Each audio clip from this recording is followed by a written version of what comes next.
Hey, USPCA members, it's Larry Lynch here again, and great to see everybody again tonight for one of our bi-weekly webinars. And tonight I'm really excited. A couple minutes late because I was gabbing away with my good friend and our financial wizard, Scott Michael. For those who've been around for a while and remember our conference from a few years ago, Scott did a few sessions for us on helping chefs kind of get their business together from a variety of financial models. And of course, now more than ever, we need information on what we're going to do to kind of see our way through this pandemic. You know, Scott's been wonderful. I've been paying attention to him. Really, I think, Scott, you started this the day after the Senate passed the bill, before it made it to the House and before it went to the president for signature. And it's funny in a weird way because every time I hear Scott talking about it, there's another adjustment. So I don't think there's probably a bigger moving target right now than the CARES Act, but then there's everything that's going to be subsequent to the CARES Act as well. So we're excited. We've had a couple questions. Just as a quick FYI for members, if you scroll down to the bottom of your screen, you're going to see an area that says Q&A. I'm going to monitor that for Scott while he starts talking because, I'll tell you what, nobody can give you more information than Scott Michael. So you read his introduction. But if you have questions, we only had 2 submitted to us prior to the conference or prior to the call. So feel free, push your questions through. I know, Scott, we started off the other night with 0 questions, and I think we had 30 by the time the webinar was over. So be prepared. Our members love to ask questions. So at this point, enough babbling from me. The expert's here. So, Scott, it's all yours. The members are yours to talk to. Well, perfect.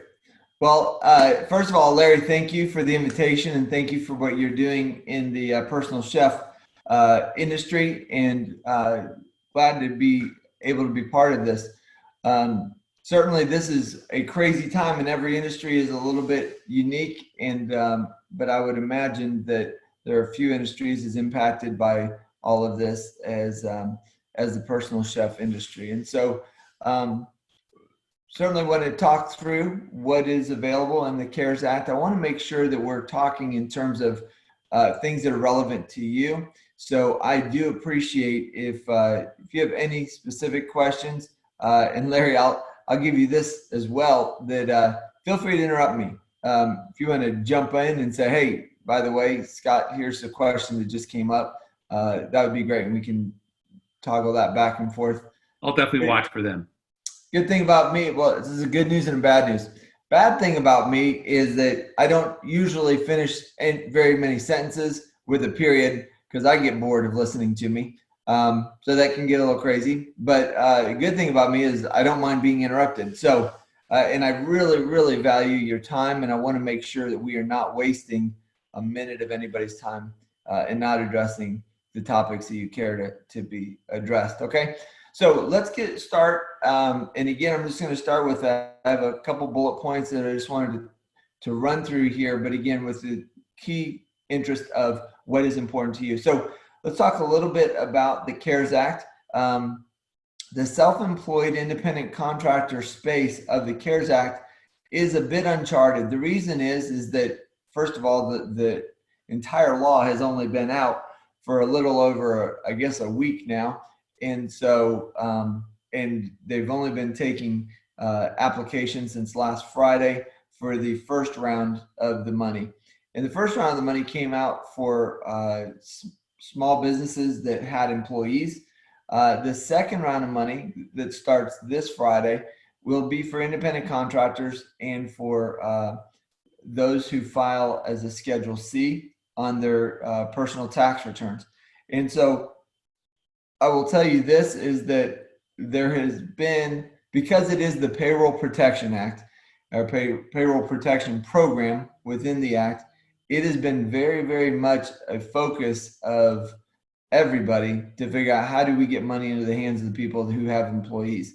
Now, I would imagine that on this call, there are some who have businesses with employees, but then I would also imagine that there are some who would be businesses where you are the employee. And so now there's this question of what do we do?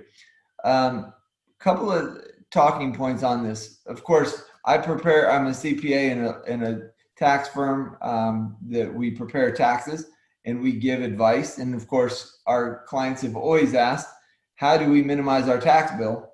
And so we've always given advice consistent with that. In this environment, when you're going to present your Schedule C, if that's how you file your tax returns. Within your personal tax return, you have what's called a sole proprietor Schedule C that just says, here's how much you've had come in, here's how much your expenses are, and here's how much you are going to pay taxes on. Your goal is largely to minimize that. Because that's the case, now when it comes time and says, hey, we can actually get some money back based on the number that we have there, there can be a little bit of disgruntlement. I just came off of a phone call. I serve on a ministry that is involved with poverty alleviation. And in that space, there are a lot of folks who are cash-based businesses who don't file tax returns. It's very ad hoc. And, they're saying, how are we going to get help? Because they can't go file for unemployment. They can't get their, submit their tax returns because they don't show a lot of income. So here we go. I have a chat, which probably means we have a question. All right. Okay, switch over to Q&A, Scott, because I'll read the question to you to make it easier. Okay. This is from Walter. Chef Walter says, I have an LLC with only me as the owner, no employees, and I opened in March 2019. Am I eligible? Yes. So here's the deal, is that you are in that subset of people where filing a tax return is going to be in your best interest right now, which is, again, it's circular because you need to, depending on how much income you're going to show on your LLC, will trigger a tax burden, albeit you don't owe it. You don't have to pay that tax until July, and you can be borrowing that. This is a good, let's just talk through this. We'll use this as a little bit of a case study, okay? So if you are an individual and this is the only income that you're going to be showing, is going to be an entirely different dynamic than if, for instance, I think your name was Walter. Okay. So Walter, if you are married and your spouse is making money and you have this on top of it, and now you go and you file your return, the question will be a matter of timing. Do you want to file that return so that you can then submit it with your bank to get effectively 20%? Because it's 2.5 times 1 month. So I think if you do that math, it ends up being about 20%. I probably should have really double checked that, but I'm pretty sure, because 1 out of 12 would be about 8 times 2.5. It's about 20%. So 20% is what you're going to get. And the question that we do not know right now is this: if you receive a 1099, then you could take your 1099 and possibly get paid off of that. We're not sure whether they're going to pay you off of the 1099s that you received, or if you're going to get paid off of your net. So 1099s are your gross. Let's say you received $60,000 or $400,000, whatever it is, but you get 1099s. It will not be more than $100,000. So that we know that for sure. So the absolute most that you could get if you had received $100,000 or you showed $100,000 of income would be probably $20,000, which is good, and a lot better than zero, especially because, and this is so important with PPP that everybody knows, that you get it forgiven if you use it in the same way that you had used it before, which, again, if you're a sole proprietor, you will use it the same way. You're going to live off of it. And so that is a $20,000 tax-free gift if you had made $100,000 in the previous year. What we do not know 100% for sure is, are they going to go off of the top line, which is your 1099, or are they going to go off of the bottom line, which would be on your personal tax return? Okay. So to answer your question, you started March of 2019. Are you eligible? You absolutely are eligible. The question will be is, do you need to file a tax return in order to have the documentation necessary to be able to get that money? Now, if on the flip side, you made $20,000 and 20% of 20,000 is $4,000, and you're going to have to pay self-employment tax of 15% plus income tax on top of that, you might find yourself in a situation where you're filing that tax return will trigger some money that comes back from the government, but then will also trigger a scenario where you're going to owe. Now, that being said, The borrowing rate from the government for taxes not paid is about 10%, 10 to 12%. Call it a 1% a month. So from a timing difference, if things are very tight, which I might as well address it from that standpoint, if things are very tight, you could prepare the return, file it, and have an outstanding amount that you would only be, so let's say on that return, you might owe, if you're going to make $30,000 or $20,000, you may owe $6,000, but that will allow you to get $4,000 tax free. And then if you don't have to use that 4,000 to pay your 6,000, you can just be it would cost you about $60 a month to be carrying that forward. So I feel a little bit like I'm throwing a lot of numbers around really quick, which for some folks that's okay. For other folks, it sounds like I'm saying purple, purple, purple. So I appreciate that. And so we can spend a little bit of time digging into any of these pieces that are worth digging into. So I'm thinking, and Scott, I'll go ahead and monitor for you because we're kind of skipping between chat and the Q&A. So question came up in chat. Said you said money's for, and by the way, we'll have a chance to, I think some of these questions will dig deeper into some of the things you're talking about too, which is good. Okay. But one of the questions said, you said money's for the independent contractors with no employees is released this Friday. So what if I submitted my application last week? Probably okay. Everything that we've seen so far is that the application is basically the same.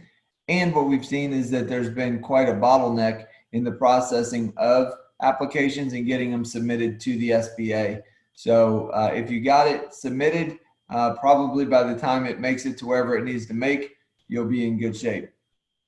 So this is one, and there's another question related to loan versus the grant, for want of a better term. So here's the question. My landlady is pushing me to apply for the $10,000 quote unquote free money so I can pay the rent. A friend, not sure of her financial circumstances, who applied for that mysterious grant associated with the SBA loans, she was denied and found her credit score fell by 30 points. I am hesitant to apply for a loan in order to potentially qualify for the free $10,000 grant. My sense is that I wish not to add to my debt load, nor do I care to expose my business to extraordinary scrutiny. Just saying, is there anything you might want to help on that one? Yeah, I think number one, it's very well presented. Thanks for all the details there. And again, we are living in a world right now of a lot of telegraph game. Remember when we were kids and they would start with a sentence and we'd try to pass it through the whole classroom and it never really made it quite all the way there. And so some of these pieces that you're hearing in terms of someone being denied and credit score falling by 30 points and so forth, I'm not questioning the integrity of that person. I am questioning if there were any other facts involved that caused that to happen. Certainly getting your credit pulled would not cause it to fall that much. And for all intents and purposes, especially with this PPP money, there is no personal component to it. Literally, as you're applying for it, you're applying in the name of your business and you are authorizing and just saying that you are in a position to be able to make decisions on behalf of the business, but it's not in your own personal name. So that is something that it is just so different. Now, some of these other loans, and this is one thing that I apologize that I don't know the answer to this, but what I do know is that there has always been within the SBA something called the disaster loans. That's where you see like the EIDL and some of those things. Those have always existed. Those are the ones that have the $10,000 express money. And those historically have come with a heavy burden regarding collateral, where they would come collateralize everything that they can put their hands on, they can collateralize. And the SBA has always been what we would refer to as a lender of last resort, where you would try everything else first because they were so onerous, not only in their collateralization, which is what they attach to and say you cannot sell or do anything with this until you've paid us off, but also with respect to the way that they handle all of the paperwork associated with it. It was just onerous. So this PPP program is none of that. I mean, it is the exact opposite. It's literally the government trying to get money out into the hands of the rank and file and the employees and those who are doing all the work as quick as possible through the channels that already exist. So, so in terms of having her credit hit 30 points, if that's a concern, I would not be concerned about that, especially with the PPP program. And then in terms of getting scrutiny of your business, with your tax returns and stuff, again, this is just the good news is that depending on the size of your business, likely the IRS is not going to be more interested in auditing you as a result of applying for any loans and any of the documentation that you submit. They're just trying to get this processed and out the door. I don't think there's going to be a lot of what we call cross agency communication on this to say, hey, well, let's find this person or that person. I don't think that's going to be a concern. Cool. I'm going to combine a couple of the chat questions for you.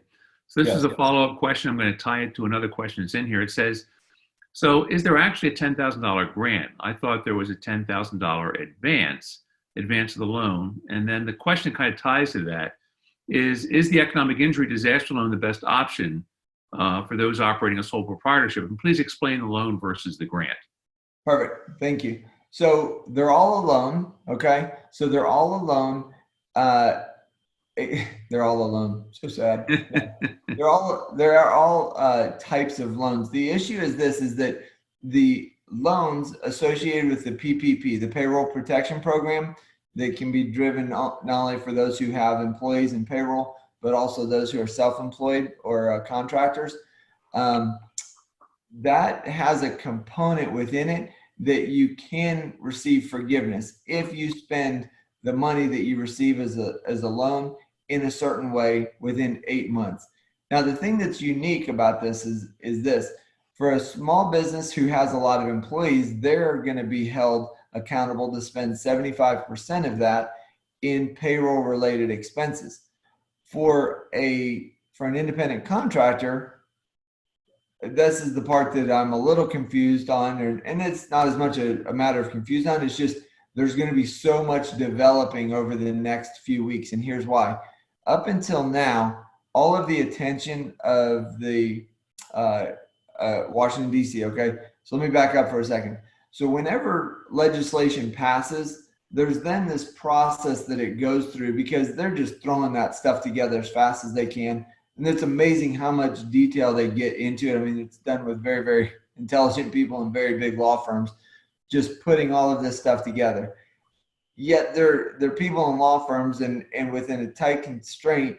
And so then over the next, usually it's months, all of the details of that program are vetted out and the processes and the regulations and the guidance is put together.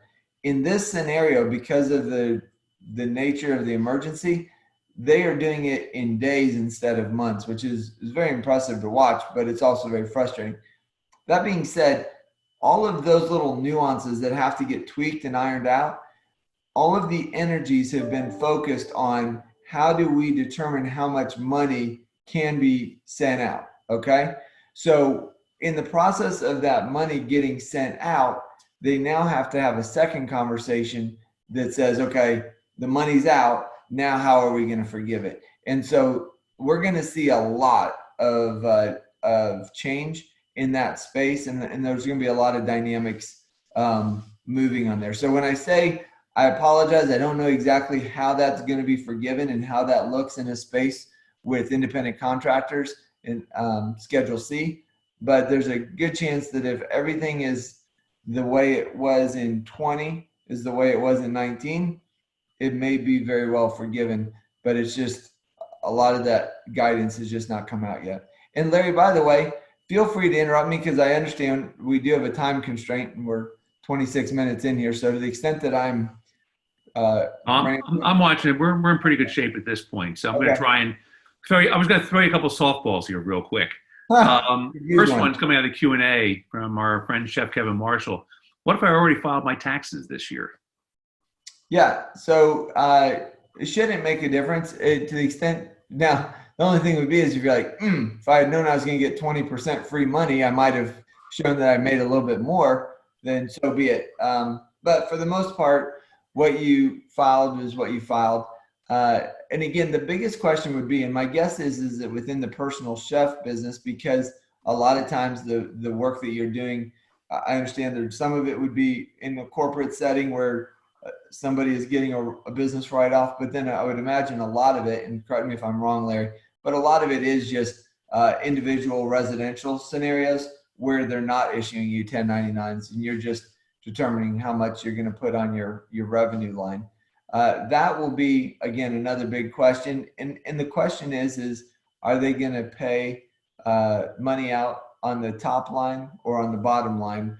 And it could be, there's a chance that it could be that they would count the top line up to $100,000. That would certainly be super exciting for the independent contractor space. Again, I just don't know if that's the case. I'm going to throw you a follow up to that one, and then one more softball after that. There's I was gonna say still that lots wasn't more to really go. soft, buddy. Try to go bigger. Well, this one, I've struck out in softball, so help me out here, brother. no, all right. I'll throw you the Hail Mary. All right, Um, awesome. in this particular case, same kind of situation. This is one of our members who filed their tax return already. She had startup costs in her business last year. She launched in the fourth quarter of 2019. Does she still qualify for the loan? That's a really good question. And so late startups will get to include, at least this is how it was with businesses and their employees, was that if you started after some point in 2019, you actually get to count your January and February and use that as your average monthly revenue. So again, that might be something that we're going to see along the same deal. Before I switch over to chat, this is the easy one. This is our friend Chef Susan Yetterberg. Which is the name of the new law that's effective Friday? Are you still referring to PPP? Great. It is still the PPP. It's just the second level. So the first one was for employers, and then now this next round is going to be for not only for just employers, but also for their for the independent contractors and Schedule Cs. Okay. So this is one from 2016 to 2018. I was part-time in the personal chef business. I left corporate America in February 2019 and had many write-off expenses in 19 not filled. I filed single, sole proprietor, Schedule C, no W-2 or 1099 income for 2019. Can I apply and possibly receive support? Yeah, so if I'm understanding what you mean by a lot of startup costs, that you did file a Schedule C, yet it may not have necessarily been one with a lot of profit on the bottom line. That again, and I apologize that I do not know this answer, just because so far it's been that it's going to use the same form and it's going to be this framework, but it will require a bank. That's one thing I do want to make sure that we talk about here, is that regardless of all these dynamics, it ultimately comes down to an underwriting exercise at a bank. And so you are going to want to visit your bank and find out what they're doing. I will tell you, on the employer phase, which launched last Friday, there's quite a disparity even amongst the bank community in terms of how they're interpreting some of these rules. And so perfect universe would be they look at your top line that you filed that said, hey, I made this much, I received this much, and they count that as your number. But worst case would be that they look at your bottom line, and if you didn't make anything, you didn't make any money, that you're not going to be able to receive anything. So I'm rooting for the best case scenario.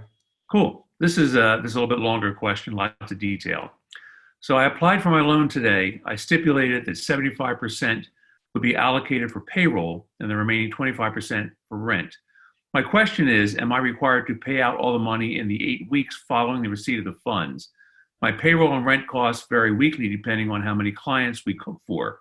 It's possible that I would not owe my employees or my lessor the full amount in 8 weeks. What happens if I take longer to spend the money?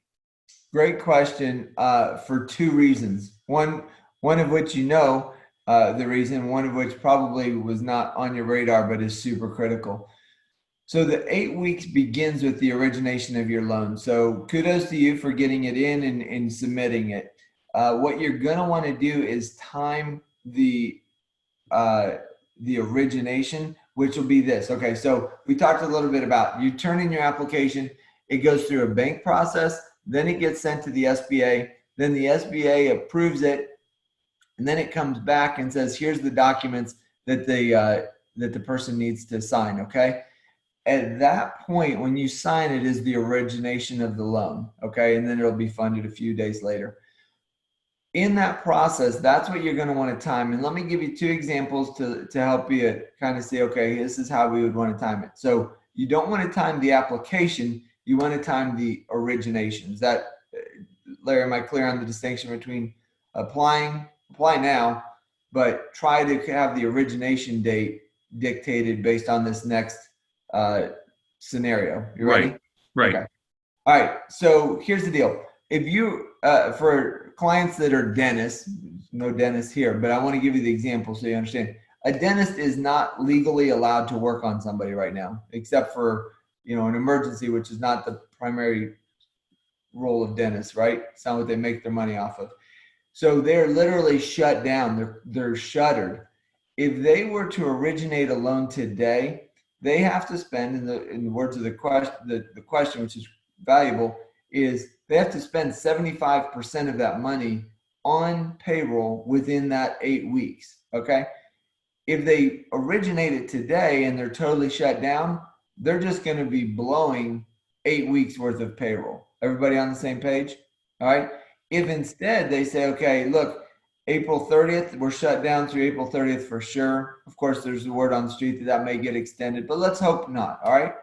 But if they can push that off all the way until they hear, yeah, we're ready to roll again, you can imagine the pent up demand that they're going to have.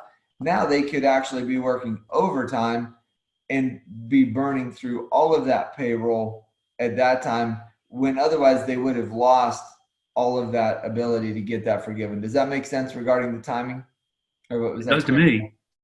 Okay. If So not, obviously everybody can kind of give feedback in chat if we need to. So yeah, please do if that wasn't clear, because the timing is huge. So that was one part of it, and probably not the reason you were asking.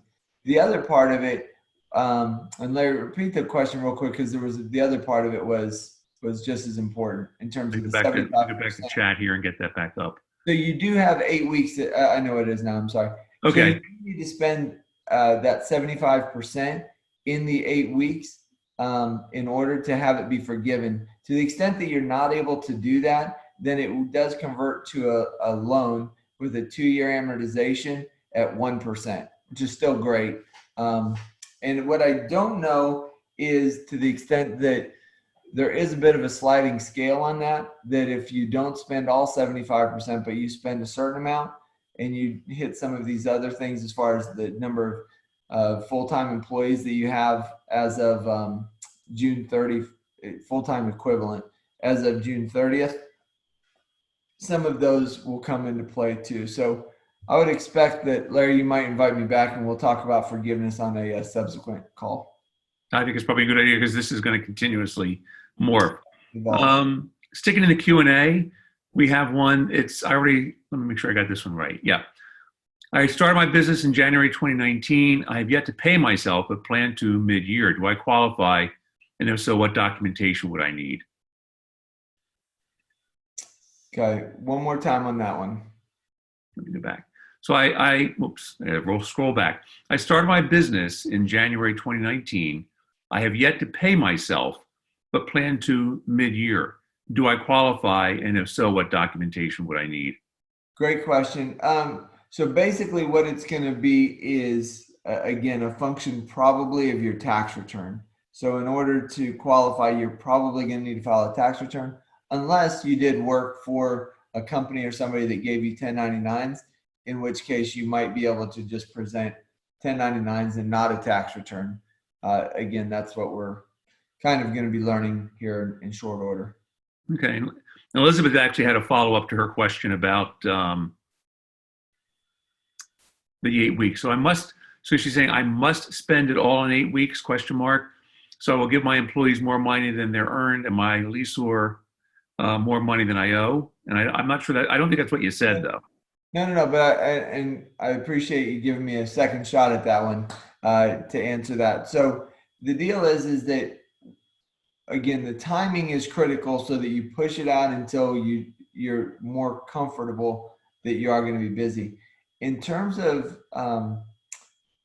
paying people, this is where again, and this is important too. If you have people that are working for you that are earning less than $30,000 a year and they're not getting health insurance and all of those types of things, because of another part of the legislation included the unemployment buffer, where they're putting an extra $600 a week into the unemployment, you're actually going to be in potentially a better place for your employees to let them go, which is very strange, and there's a whole lot of political ramifications of that.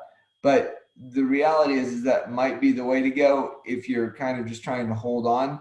Again, what I would encourage you to do is try to manipulate the origination date so that it all lines up a little bit better with the expected reality that as time goes on, we're probably going to get back to business at a more full tilt level than now. And so I would guess that that's the case for your industry. Just like I said, with the dentist, it's super clear. But even in your industry, I would expect that that's something that, uh, as we get into the summer and we get out of the harshest phase, you probably will see more business. But again, that's then travel time and everything else. So that is something that you will want to just kind of talk through what timing you want there. Cool. Lots of questions still coming, so we'll keep it rolling Okay. here. Um, Kathleen asks, we are an LLP, two partners, no employees. Is the PPP the way to go to make up gap in income? We are getting a little income from some gracious clients who are still paying and some menu planning, but not nearly what we normally make, maybe a quarter of that. Two things. So is it okay to make some income and still get PPP? And also we submit a Schedule K. Does that make a difference? Yes. So you will, I would imagine when you say Schedule K, I would imagine that you're saying you get a K1 instead of a Schedule C. I believe that that'll be fine. Again, on your tax return, you're going to be showing that you're paying payroll taxes on that coming out of an LLP. And so this is what it's meant for, is to take care of you. You are an employee of your partnership. And to the extent that you've been showing income on your 2019 return, I believe you'll have a participation opportunity with the PPP. So Scott, this one's a little bit longer one, and we may want to give some resources for it, but it says, please walk us through the steps for an independent contractor. What information will we need to complete the application and send it in with the application? And is there a minimum income required per month to qualify? Okay, great question. And no, we can handle this. So again, I expect that you have a bank that you're doing your business banking with. And of course, you're probably not the largest volume with them. And so that's the issue that we're dealing with right now, is just trying to get the attention of the bankers when a lot of times the banks are even closed and it's hard to even get a hand, a face in front of somebody. So, but here's what it will take is you will need to have a banker. Now, here's the other thing that I am seeing, and you guys are probably, if anybody uses QuickBooks or any of that, QuickBooks is sending out a lot of stuff about improving their capacity to help get the forms together. My expectation is that they'll have some partners, because the word on the street is that there's going to be third-party vendors outside of bank accounts that will be able to help with this. So when I'm having this conversation, one of the things that I always want to reach out to is get with somebody bigger. What I mean by that is this, is that if you bank at a certain bank and you know somebody, perhaps one of your clients is somebody, and you found out about this bank through them, or you have a relative that is part of a big company or a bigger small business who has a relationship with the bank where you bank, you're going to want to bring as much clout to the party as you can, only because of this, is you've got to get that application filled out. And so to your point, what is the information that's going to be necessary? I will tell you, I've done this with probably 35 different clients right now. And I've seen, fortunately, they don't all bank at 35 different banks, but they probably bank at about 15 different banks. And each of those banks' processes are a little bit different. The data that they ask for, the backup, and so forth. So as we go into this next phase with the, in fact, in preparation for tonight, I contacted 2 bank underwriters and I was like, what is it going to look like for the independent contractors, for the Schedule C people? And they're like, Scott, we are so buried trying to take care of the folks that we're trying to get out the door. We haven't even had a chance to focus on this next round. And so I only relay this to say, try to get with somebody, because I know that I can call a banker and get pretty good feedback, not because they like me or care about me, but because they like my clients and they care about my clients. And so that's all I would say, is just try to join a cabal, so to speak, and be grouped with somebody so that you have at least somebody to help get that paperwork through. Okay. And you are likable, so let's face Oh, that well, fact. It's okay. thank you. We also had a question, Chef Allison, who said, I'm sorry if I missed this topic. So maybe it's a good little refresh for some people who came in late, but she said, sorry if I missed this topic. I came in at 8:15. What's the difference between the economic injury 10K loan and the payment protection? So maybe a quick recap of that while we have some time. Great. So the economic injury 10K loan has no capacity for forgiveness. It is simply that. It's a loan, and it's the same economic injury loans that have been out for, they're called economic and disaster injury loans, EIDLs, economic injury disaster loans. And so those have been around forever. Whenever hurricanes come through, or tornadoes, or any natural disaster, that's what those are there for. And again, it is something that it is like our family business, our family farm. We're going to lose it if we don't get this money. And yet, if we can just make it through this time, then we'll be glad to pay you back. And the SBA comes in and, like a nice big brother who doesn't know you or care about you, puts you in the closet and says, here's your money, but make sure I get it back.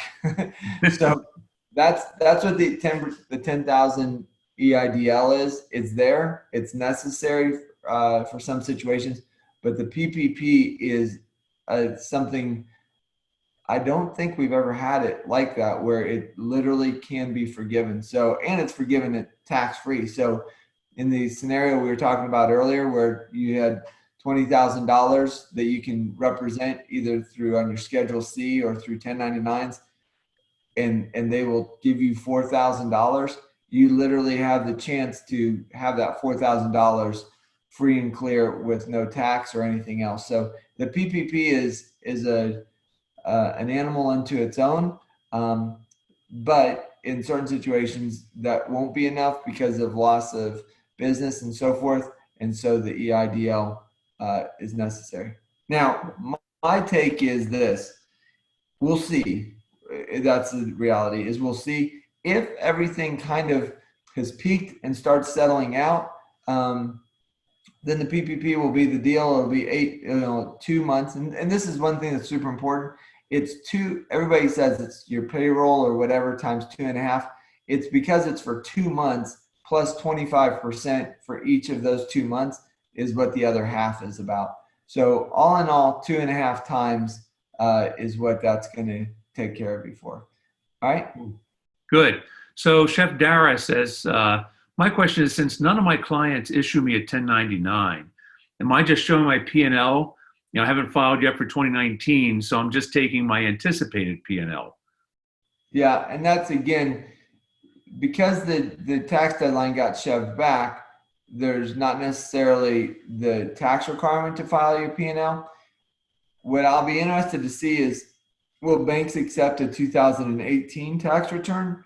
Or will they require, in lieu of, some people do have 1099s from 2019.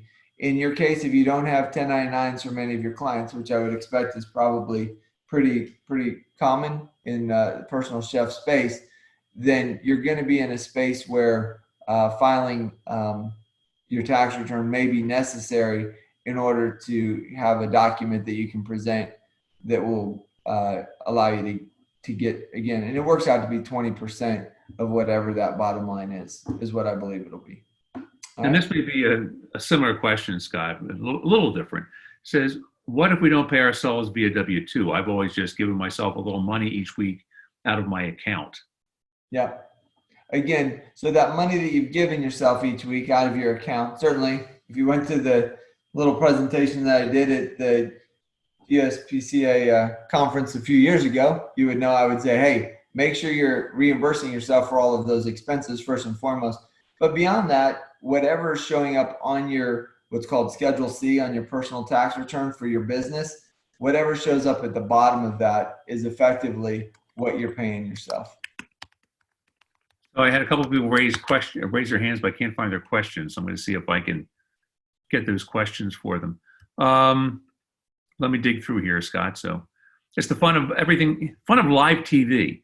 Well, hey, while you do that, I'm going to tell a story. All right. So Go ahead. when you put in your applications, here's what's going to happen is it's going to go into this big hole. And it reminds me of there was this two kids that they were out walking around. I'm sure they were 6 feet apart in this day and age.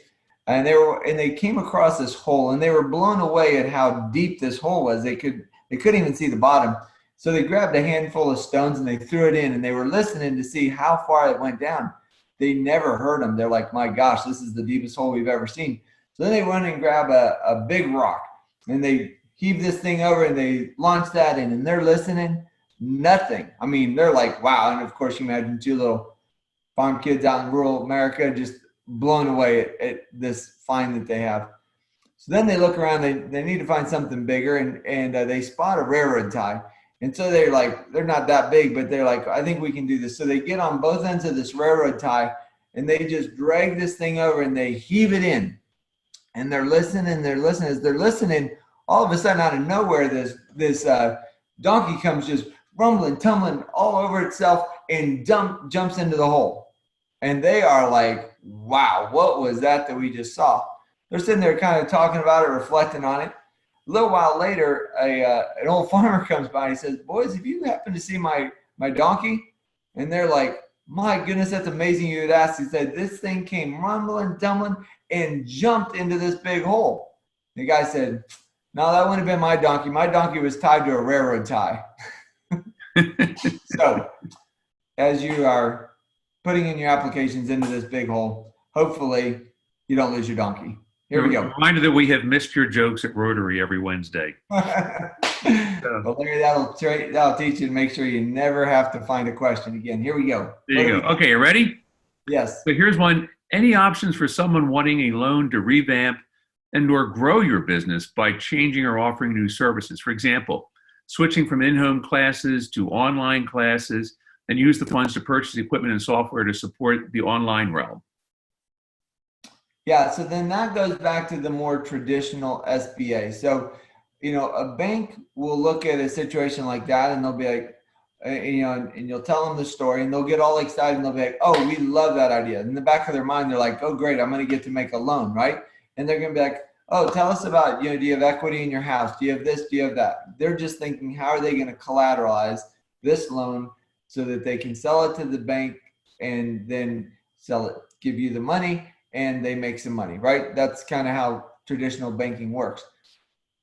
The SBA was created to do what the banks wouldn't do on their own. And so there are a lot of what are called like executive or express SBA loans for things like that. So you put together a package, you go to a bank that's an SBA lender, the SBA agrees to it, they underwrite it for 90% of it, and you're off and running. So, but again, understand that it's very onerous, and it's for these types of purposes. So express SBA lending will always have a role in helping businesses be started. That is the SBA, the Small Business Administration. So that's its role. And so that would be a conversation to be had under any circumstances, any times, not unique to this scenario. Does that make sense? Okay. Absolutely. So one thing out there real quick. Chef Carla Freeman has raised her hand a couple of times. I can't find your question, Carla. So if you could submit it either in chat or in the Q&A and Scott will get to it. But Another one that came up is, can a person get both the PPP and an eco injury loan? Yes. Great question. So the answer is no. Yes that's a good question, but no, you can't. So here's what will happen though, is that it's a sequencing thing, right? As I mentioned, the PPP can be forgiven. So there is a chance that it will be straight free money, tax free. The flip side with an EIDL, it doesn't have that component to it. So what everyone is doing is, do you do the PPP first? Once that is spent and once it's submitted and forgiven, it's either forgiven or turned into a 2-year loan at 1%. At that point, then you can get the EIDL. And there'll be some conversation if this extends and broadens in length and the financial impact of COVID extends beyond this 2 or 3 month period. There'll be a lot of dialogue on that, is the sequencing of then applying for the EIDL, what do you have to present, blah, blah, blah. I do believe though, if that happens, what will likely happen is, now that all of this infrastructure has been built for the PPP, is that they'll probably have a mechanism where they extend that for another 4 weeks and another 4 weeks, et cetera. So, all right.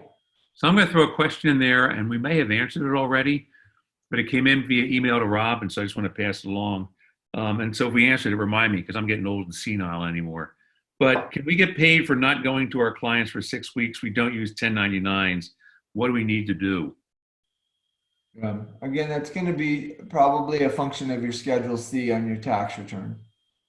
Okay, cool. So it looks like, as I'm going through, we have exhausted the questions, but I have the feeling that, and I'll come back on here, I have the feeling, Scott, that over the course of the next few weeks, we're not going to exhaust the topic. That Congress and the president and the administration is going to be looking at this closely. I keep hearing rumors. And so, we could certainly ask you back at some point in time as we get some more clarity and probably a little bit more confusion as Congress does more. That would be absolutely awesome. Absolutely. And let Rob know as he gets questions. I'd love to, maybe we can throw together an FAQ or something like that you can just shoot out as well. So that'd be great. That'd be great. But, for all of our members, this will be redone by Rob, as he always does, and we'll get it out to the membership. It'll be on the website so you can review it. But I would say, Scott, if you'll agree, this is going to be a changing topic. So hopefully tonight we addressed the answers of our members for where this program is today. Where it will be next week is who knows, but we'll certainly keep on it. With Scott's help and others, we'll make sure we're answering your questions. But as we've said for the last few weeks, we're here for you. Oh, we just had chat pop up here. So let's see. Oh, Michael Schwartz, thank you. So, and Susan Yetterberg. So we're getting some thank yous. And so, I thank all of you. We wouldn't be here if it wasn't for the membership of USPCA. So great group. Scott's always been a phenomenal partner of ours and friend. And we've had the chance to work closely together for the year. So I don't know anybody that gives better advice, and he's always on it. And I know personally that he has worked tirelessly since this all started. So I appreciate him. He had another engagement tonight that he rushed back to make it back for us for 8 o'clock. And so I apologize. It was my fault. We were a little bit late, but I was gabbing away with him and realized we were slightly after 8 o'clock. So it's the thing that I do. But Scott, I thank you and appreciate all you do for us. It makes a big, big difference. And if we get some questions, we'll push them back your way. Rob will get them. Again, for the members, we'll have this back out to everybody. Thursday night, 6:30, we have Chef Monica Thomas. She's going to be talking to us about some real rudimentary things you can be doing in your business today. If you're not ready to take that giant leap, are there things you can be doing in your personal chef business today to keep it going in this crazy times of COVID-19? So keep watching. We're going to keep sharing with you. And until Thursday or until my next email, we'll see you all. And Scott, I'll see you here soon, somewhere.